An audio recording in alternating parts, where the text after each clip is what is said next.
padres se enfermaron. Yo te estoy hablando de algo que viví dentro de mi hogar. Porque el cuerpo se desgasta.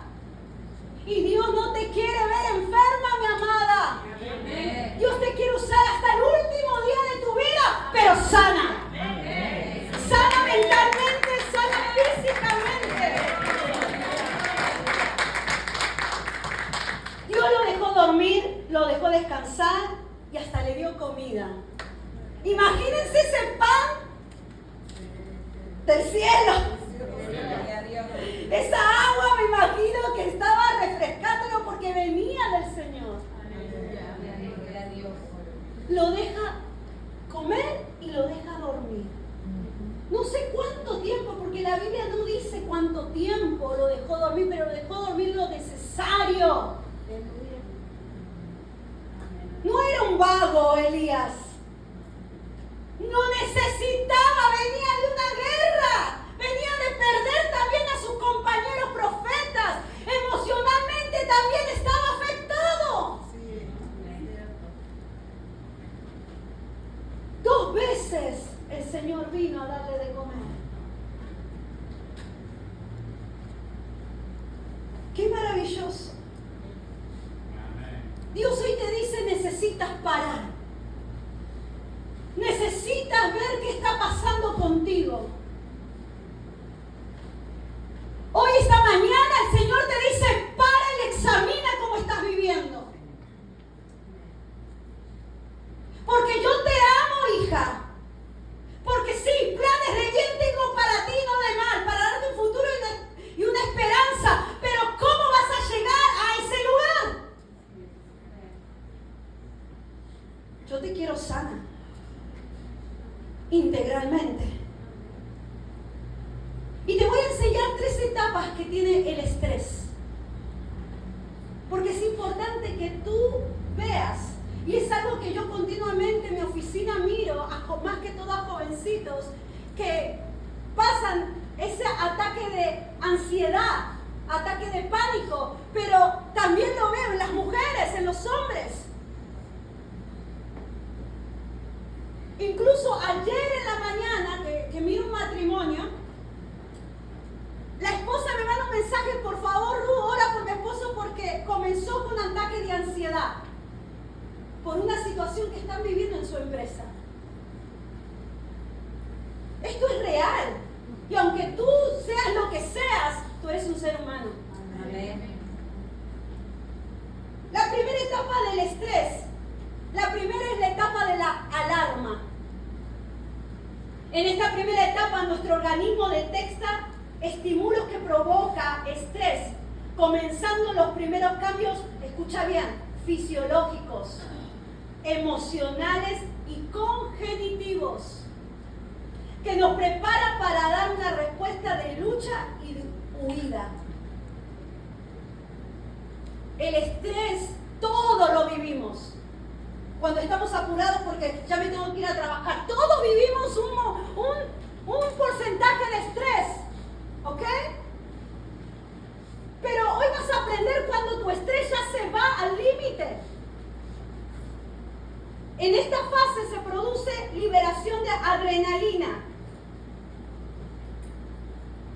Y el cortisol hace distintas partes del cuerpo, traduciéndose en una dilatación de los vasos sanguíneos, aumenta la frecuencia cardíaca y tensión muscular.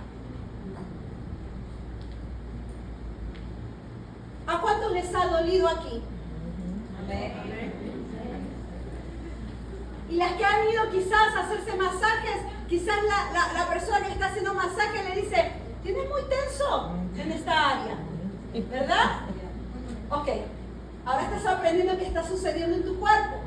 Estás teniendo principios de estrés. La segunda etapa se llama resistencia.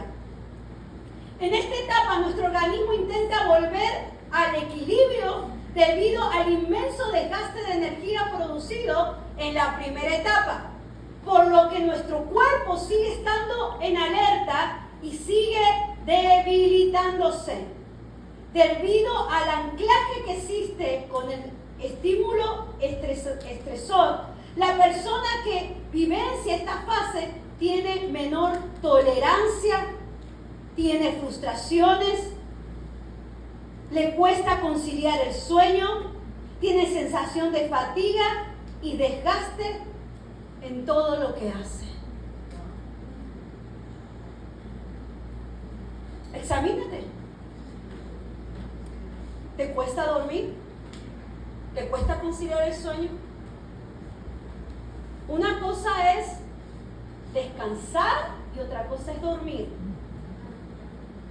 Mucha gente duerme, pero no descansa. La mente sigue trabajando aún estando acostados. Por eso la Escritura nos llama: en paz me acostaré y asimismo dormiré, porque solo tú me haces vivir confiado. Amén. Pero muchas veces no es la realidad. Muchas veces no descanso en el Señor y sigo preocupada por lo que está pasando hoy, y encima me preocupo por lo que va a pasar mañana, que quizás ni va a pasar eso. Porque ¿sabes qué? Te tengo una noticia. No todo lo que piensas es verdad. No todo lo que piensas va a pasar. Y está comprobado científicamente. La tercera etapa, que es la última, es la etapa del agotamiento. Debido a la exposición prolongada del estrés, nuestras reservas de energía se agotan. Llegan incluso a producirse un debilitamiento del sistema inmune. Además, aparecen los síntomas asociados al estrés crónico y surgen sentimientos distorsionados, enfermedades psicosomáticas, infelicidad, cuadros depresivos, ansiedad, abuso de sustancias o adicciones. ¿Qué es lo que le estaba pasando a Elías? Entró a la última fase, a una depresión, a un sentimiento de infelicidad, a tal punto que le dijo a Dios: quítame la vida, ya no quiero vivir. Porque cuando estás agotada, mi hermana, cuando estás cansada, tu mente no está clara.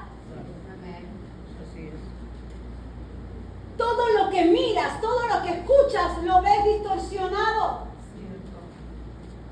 Por eso primero Dios necesitó a Elías llevarlo a descansar.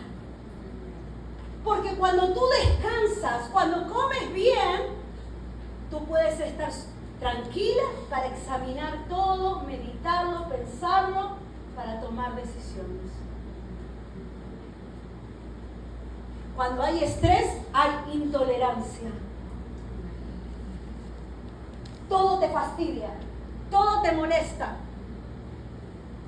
Ya no soportas a nadie. ¿Cuántas han estado ahí o están ahí? No me levantes la mano. Bueno, ahí hay una valiente, gracias. Entonces lo primero que hace el Señor con Elías es: duerme, come. ¿Estás durmiendo? ¿Estás durmiendo las 8 horas que necesita tu cuerpo? No, Ruth. No puedo dormir 8 horas porque los niños me sacan de quicio, tengo cosas que hacer, nunca se terminan las cosas de la casa. Yo soy mamá. Ya de jóvenes adultos, mi hija 19 y mi hijo 22. Pero no te creas que muchas veces parecen niños. Pero aprendí algo. Que yo no puedo tener control de lo externo, pero sí puedo tener control de lo interno. De lo que pasa aquí en mi corazón. Y yo puedo tener control de mi tiempo. No de los tiempos de los demás, pero de los míos sí. Y Eclesiastés nos enseña que todo lo que se quiere en la tierra, todo tiene su tiempo y todo tiene su hora. ¿Cómo estás administrando tu tiempo? Por muchos años yo he enseñado a mujeres, a padres, a matrimonios, a llevar agenda. Tú tienes que tener una agenda para administrar tu vida. Moisés hizo una oración tan sabia y dijo, Señor, hazme entender la brevedad de la vida para que pueda adquirir sabiduría. La vida es breve. Y no estás disfrutando lo que Dios creó para ti. Porque estamos corriendo en el hacer.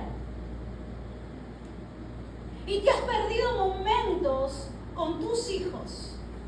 Te has perdido momentos en tu matrimonio. Incluso te has perdido momentos de conocerte tú misma. ¿Quién eres?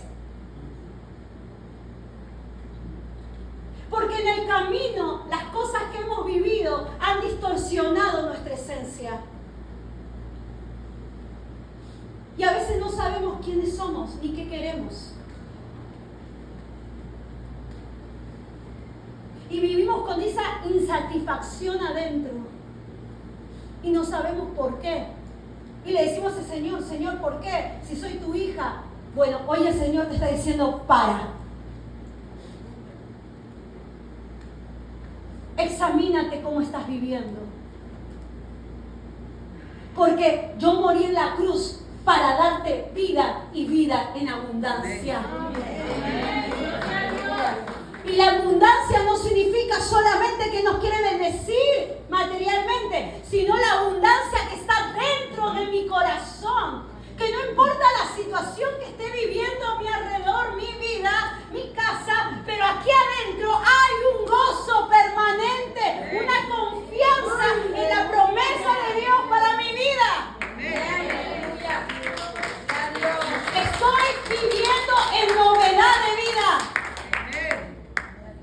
No es un día por vivir.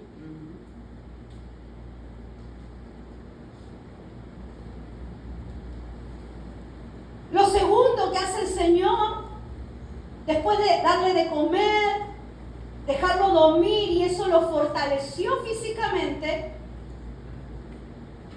fue que se levanta Elías y va a buscar ahora a Dios. Recién va a orar. ¡Wow! Cuando decimos a las personas, hermanita, ore más. Es que usted no está viniendo a la reunión de oración, por eso le pasa lo que le pasa. Es que usted no se apunta al ayuno. Me encanta mi Señor.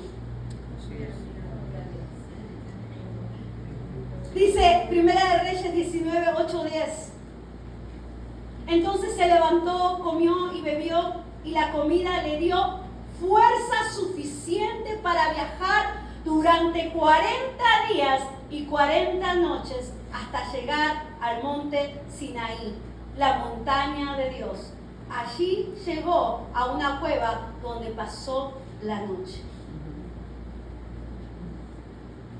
El que descanse y coma lo fortaleció para ahora poder ir a buscar al Señor, y mientras iba en esa búsqueda y llegar al monte Sinaí, pudo caminar 40 días y 40 noches.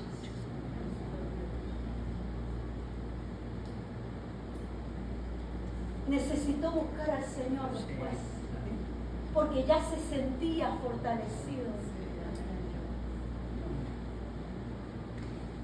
Por eso no eres menos espiritual cuando estás enfrentando crisis. Dios no te mira como el ser humano te ve. Por eso te hablé del principio, Dios te trasladó a su reino. Es otra manera. En Dios no hay legalismo. En Dios no hay religiosidad. En Dios hay gracia. Su gracia se empieza a manifestar. Y vemos que llega a ese monte Sinaí, el monte donde se encontraban los profetas con Dios. Ahí estaba Moisés. Y ahora va y llega a ese monte, pero dice la Escritura que al llegar se mete a una cueva. Seguía con los temores. Se fue a esconder. Seguía con la emoción del miedo.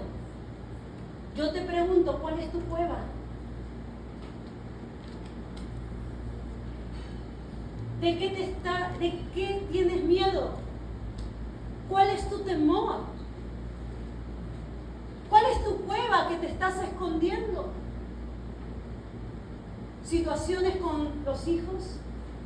¿Una enfermedad? ¿Tu matrimonio? ¿Un divorcio? ¿Una crisis financiera? ¿Cuál es tu cueva? Te dice el Señor. ¿Por qué estás triste?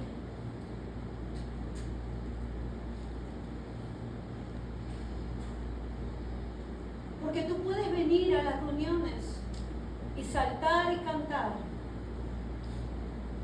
pero dentro de ti puede haber mucha tristeza y no estás experimentando el gozo del Señor.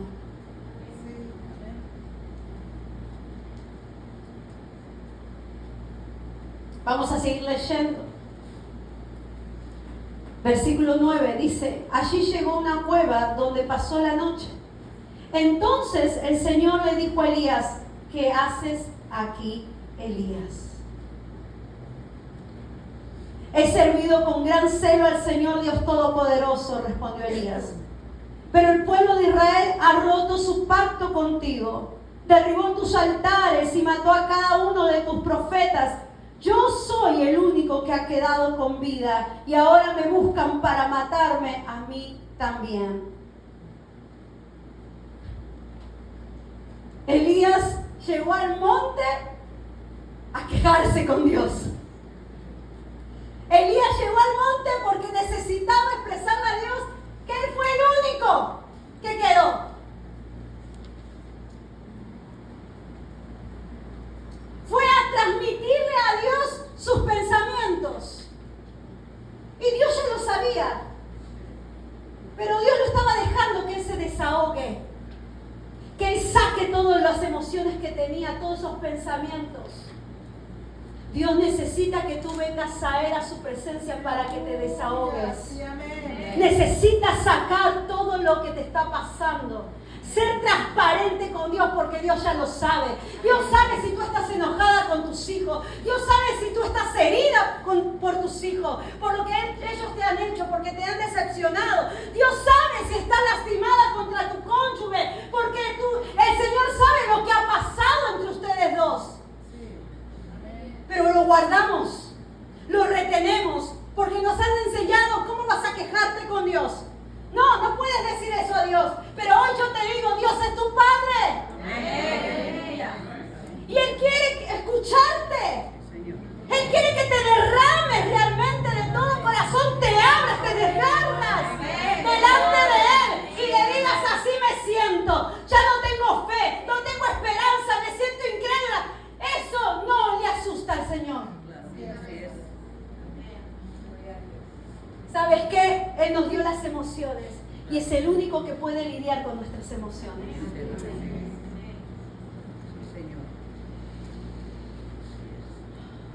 Dios le dijo: ¿qué haces aquí, Elías? No le dijo: ¿qué haces allí? Le dijo: ¿qué haces aquí? Porque Dios estaba en la cueva con él.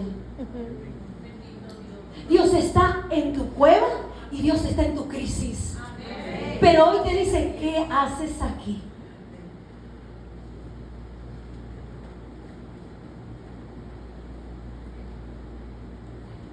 Elías tenía una referencia de cómo Dios se manifestaba.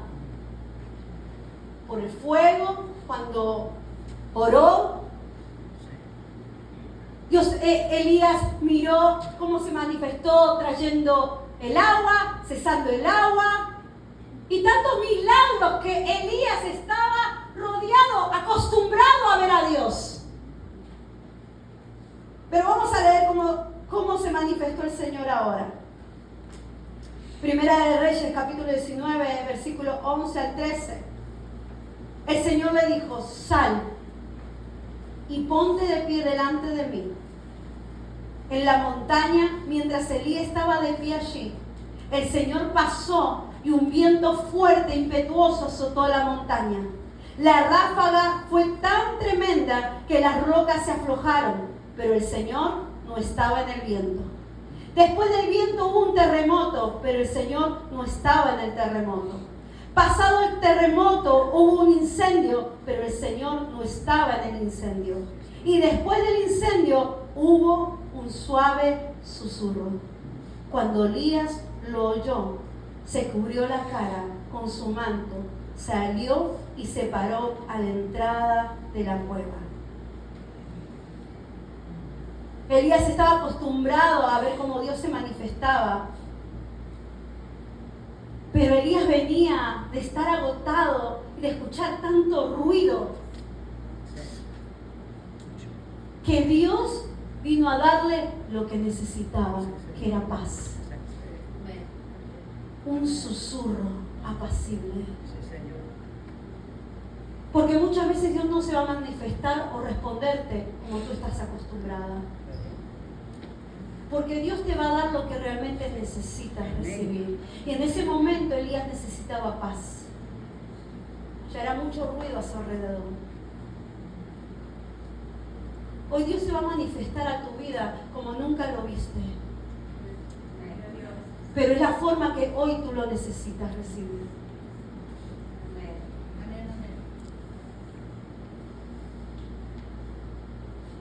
Después el Señor le dice a Elías, 15, regresa por el mismo camino que viniste y sigue hasta el desierto de Damasco. Cuando llegues allí, unge a Hazael para que sea rey de Aram. Después unge a Jehú, nieto de Nimsi, para que sea rey de Israel, y unge a Eliseo, hijo de Safat, de la tierra de Abel Meholá, para que tome tu lugar como mi profeta. Le dice, después de haber tratado con él, de haberle dado lo que él necesitaba, le dice, vuelve al mismo lugar de donde saliste, porque todavía tienes 2 reyes que vas a ungir y vas a delegar a un profeta. Recién ahí, Dios restablece todo lo que se te fue quizás quitado, todo lo que el transcurso de la vida ha desmoronado tu vida de diferentes cosas. Cuando tú paras y empiezas a examinar, Dios empieza a proveer lo que tú necesitas. Y esa provisión de Dios empieza a traer orden a lo que estaba desordenado. Y empieza a poner y a crear cosas nuevas donde no lo hay. Porque ese mismo Dios que creó el universo, cuando la tierra estaba desordenada y vacía, y solamente con su palabra dijo, hágase la luz. De donde no había nada, su palabra causó que comience algo nuevo. Y donde había desorden, con su palabra empezó a ordenar. Ese mismo Dios que está dentro de ti, está dentro de mí. Es el mismo poder que sigue actuando el día de hoy. Pero necesitas parar. El mundo no se va a acabar sin ti. Se lo dijo Elías, mi amado profeta, mi siervo. Hubieron muchos más que no doblaron rodilla ante Baal. Siempre Dios va a guardar un remanente, porque es su reino, no es nuestro reino. Amén. Así que Él va a seguir haciendo su obra, pero necesita que tú y yo paremos un momento y examinemos cómo estamos viviendo, cómo están mis emociones.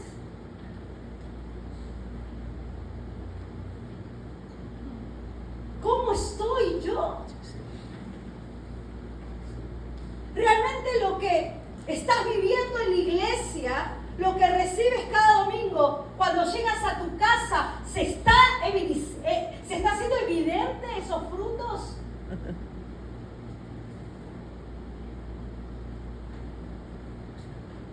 O como muchos jóvenes que he tenido en mi oficina y me dicen, mis padres son hipócritas,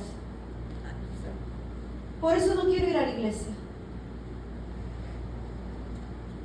Porque una cosa son en la iglesia y otra cosa son en mi casa.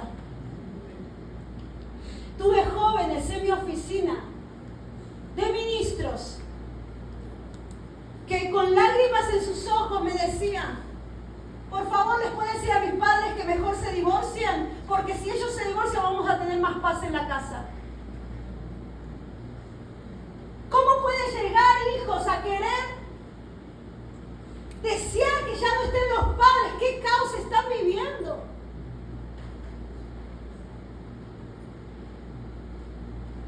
Amadas, es un llamado de Dios esta mañana para ti. Examina, busca ayuda. Todos en un momento necesitamos ayuda. Y eso es humildad. Yo fui afectada por lo que yo crecí. Y cuando me caso con mi esposo, empiezo a hacer el patrón que yo vi en mis padres. El servir y el abandonar emocionalmente a mi esposo y a mi hijo pequeñito. Y mi esposo recién se había convertido conmigo en el noviazgo. Así que él era católico, conoció al Señor, pero se metió más al Señor que yo, que ya había crecido en el Evangelio. Y yo estaba interesada en el hacer. Pero bendito sea Dios, que Dios empezó a abrir los ojos de líderes en mi iglesia y a revelarles mi condición. Porque ¿sabes qué?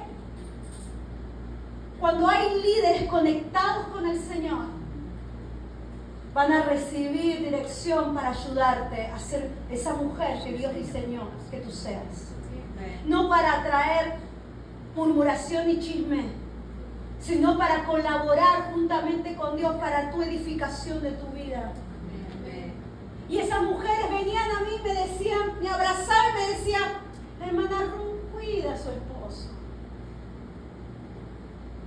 Él la ama, pero usted cuídelo. Y yo así como bien argentina, ¿no? ¿Y esta qué se cree? Porque a los argentinos nos tuvo que pulir mucho el Señor. Pero no se cansaron de hablar conmigo. Hasta que llegó un momento y mi esposo abrazó al Señor con todo su corazón. Pero llegó un momento donde mi esposo así literal me dijo, Ruth, si no cambias, si no me amas porque tú me quieres amar, aquí se termina. Y agarró a mi hijo chiquito y se fue de la casa. Y en ese momento yo caí al suelo y le dije, Señor, yo no sé amar. Porque yo no vi eso en mis padres. Lo único que yo vi fue servirte a ti. Pero yo nunca vi ese afecto de amor, de abrazo, de palabra. Porque yo no lo tuve, no sé amar. Yo necesito que me enseñes a amar. Yo no quiero perder mi familia. Y sé que estoy dañando a mi hijo chiquito. Y en mi corazón escuché la voz del Señor que me decía, pide ayuda. Y me acuerdo que llegó mi esposo más tarde y yo le pedí perdón. Y le empecé a pedir perdón por todo el daño que yo le había hecho. Porque muchas veces nosotras pedimos perdón así. Perdóname por todo lo que te hice. Pero ¿sabes qué? Las palabras son espadas que nosotros traspasamos a nuestra familia. Y para restaurar, para que una relación se restaure, se reconstruya, tú necesitas reconocer todo lo que tú sabes que le has hecho y se lo necesitas decir. Tanto a tu cónyuge como a tus hijos. Así es. Porque tienes que sacar con tu palabra esa espada que traspasaste. para que ahí Dios pueda traer el ungüento fresco para sanar la herida.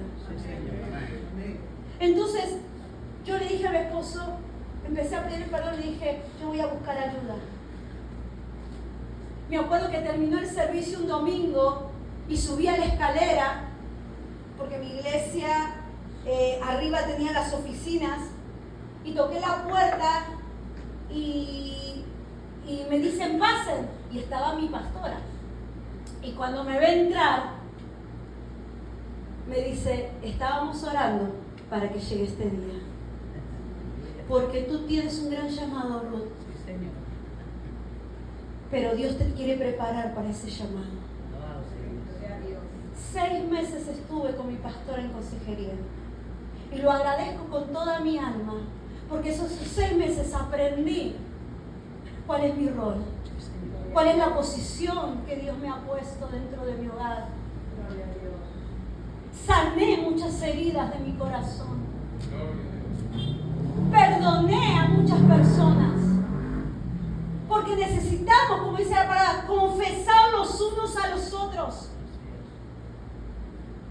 La oración del justo sanará.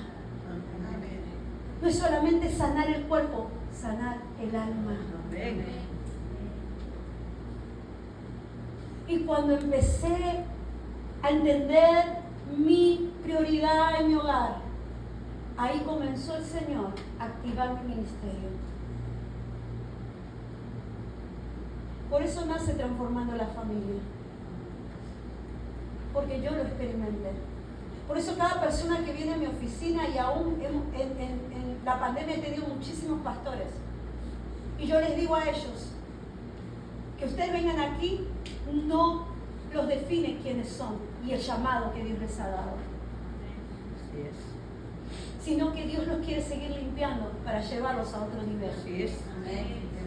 Pero depende de nosotros tener la humildad y decir, necesito parar un momento y buscar ayuda. Porque tú misma te estás estancando. ¿Sabes qué? Todas las bendiciones que Dios tiene para ti, que tú no te imaginas. Yo nunca imaginé haber hecho las cosas que he hecho junto a todo mi equipo. Llegar a ciudades, y las mismas ciudades llamarnos para hacer talleres, abriéndonos Dios puertas de las escuelas para dar a 76 padres talleres. Yo nunca me imaginé. Pero comenzó diciéndome el Señor, para. Lo que tus papás no te enseñaron, hija, yo te voy a enseñar. Porque yo te tomé como mi hija. Yo soy tu padre. Y ahora yo te voy a enseñar. Entonces, le dice, vuelve. Vuelve al llamado. Vuelve a la misión que te di. Por eso nada se te va a quitar. Lo que Dios decidió que es tuyo, es tuyo. No importa que tú un momento pongas pausa en tu vida. Dios ya tiene las almas que tú vas a salvar. Dios ya tiene las almas que a través de ti van a ser restauradas. Pero Dios está más importante no en tu hacer, en tu ser. Es tu ser el que el Señor está necesitando transformar. Dios escoge gente normal, con tantas debilidades, pero su gracia nos hace dignos de ser partícipes de su gloria.